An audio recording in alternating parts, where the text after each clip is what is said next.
Un week-end assez perturbé dans l'ensemble. Bonjour à tous, regardez l'évolution déjà pour votre samedi matin avec cette perturbation qui s'avance et qui elle est quand même bien active. Alors je sais que vendredi vous avez eu un petit peu de pluie, mais là ce n'est pas grand chose comparé à ce que vous aurez samedi où là ce sera vraiment un temps exécrable. Pluie et vent, la totale, très automnale. Par contre, pas de fraîcheur, ça ne descend pas beaucoup les températures sous les nuages, mais le ressenti n'est vraiment pas bon. Il peut être frais justement à cause d'humidité et du vent. Alors regardez ce qui va se passer au cours de votre après-midi. Ça se calme car les pluies se dirigent vers l'est et vers le sud.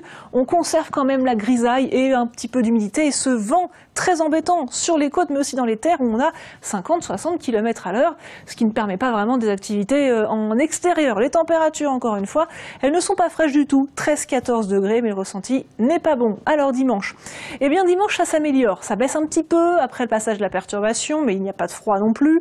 On retrouve quelques éclaircies, il n'est pas impossible que quelques averses arrivent. Regardez, c'est surtout l'après-midi finalement qu'on aura ces quelques averses, encore une fois.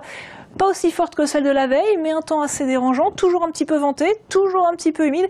On voit que les températures commencent à baisser, c'est la descente d'air froid après le passage de la perturbation. Un flux de nord se met en place avec le retour d'un temps plus froid pour votre lundi et votre mardi. En attendant, bon week-end. Mais je suis pas